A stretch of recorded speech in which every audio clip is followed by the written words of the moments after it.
নমস্কার বন্ধু।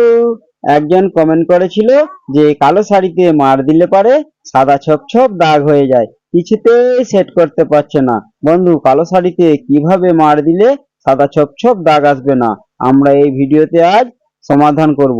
চলুন বন্ধু, কালো শাড়িতে মার দেওয়া যাক। ঠিক আছে বন্ধু, এই যে একটা পাল্লা আর বড় বাটি নিয়েছি। পাল্লাটা মাইনাস করে নিয়েছি, এই যে জিরো হয়ে আছে। এবারে এটাতে সাবুদানা ওজন করা হবে। এই যে সাবুদানা ঢালছি। এই সাবুদানা 40 গ্রাম নেবো বন্ধু। এই যে সাবুদানাটা 40 গ্রাম নেওয়া হয়ে গেছে। এই যে দেখুন 40 গ্রাম নিয়েছি।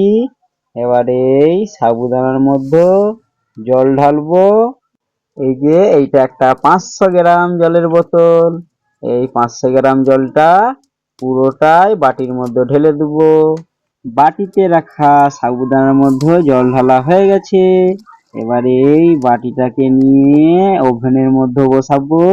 এই বাটিটাকে ওভেনের মধ্যে বসিয়ে দিয়েছি, আর ওভেনটাও জ্বালা হয়ে গেছে। এবারে খুন্তি দিয়ে এই সাবুদানা নাড়তে থাকবো।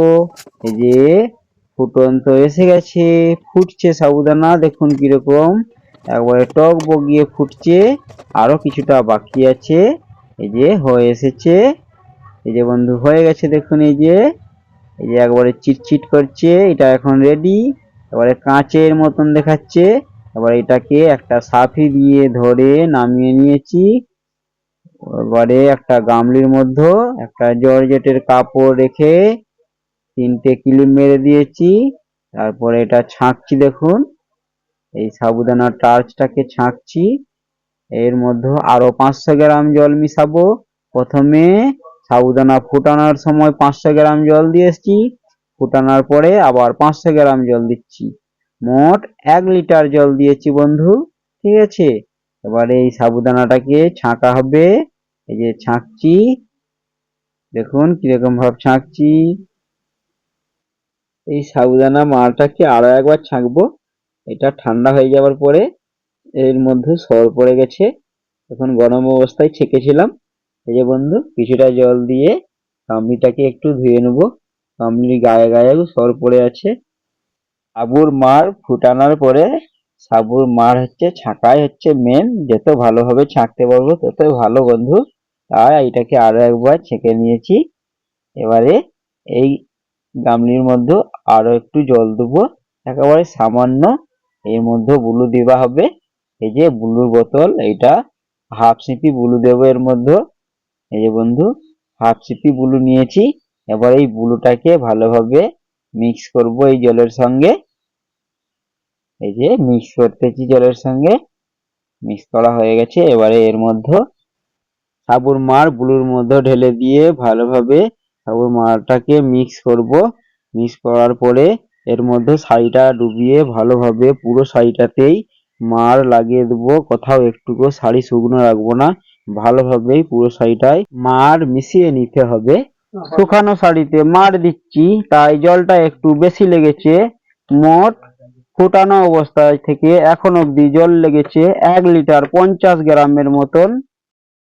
আর আপনারা যদি শাড়ি ধোবার পরেই সাথে সাথে মার দেন ভিজে শাড়িতে, তাহলে বন্ধু 40 গ্রাম সাবুদানা ফুটানোর জন্য 500 গ্রাম জল নেবেন।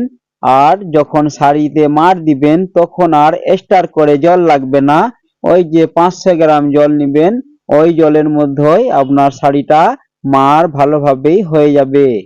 ভিজে শাড়িতে গাঢ় মার লাগবে, তাই এক্সট্রা করে আর জল লাগবে না।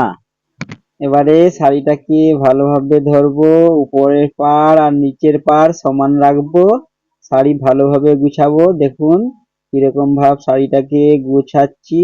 এরকম গুছিয়ে ধরে উপরের পাড় আর নিচের পাড় সমান রেখে শাড়িটাকে হালকা ভাবে নিংড়াবো। এরকম সমান ভাবে নিংড়িয়ে নিংড়িয়ে নিচের দিকে নিংড়িয়ে আসবো। দেখুন কিরকম ভাব নিংড়াচ্ছি। এই যে এইরকম ভাব হালকা নিংড়াবো। ঠিক আছে বন্ধু, এই শাড়ি মনে হচ্ছে অনেক দিনের পুরাতন সুতি শাড়ি। এইবার এই শাড়িটাকে এই দড়ির মধ্যে লম্বা ভাবে মিলে দেবো।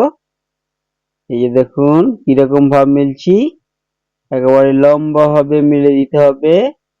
যেখানে যেখানে গুটিয়ে থাকবে শাড়ি সেইগুলো ছাড়িয়ে দিতে হবে। ঠিক আছে, একটুকু কোথাও গুড়িয়ে না থাকে, যেইখানটাতে শাড়ি গুড়িয়ে থাকবে ওইখানেই সাদা ছবছবে দাগ হয়ে যাবে।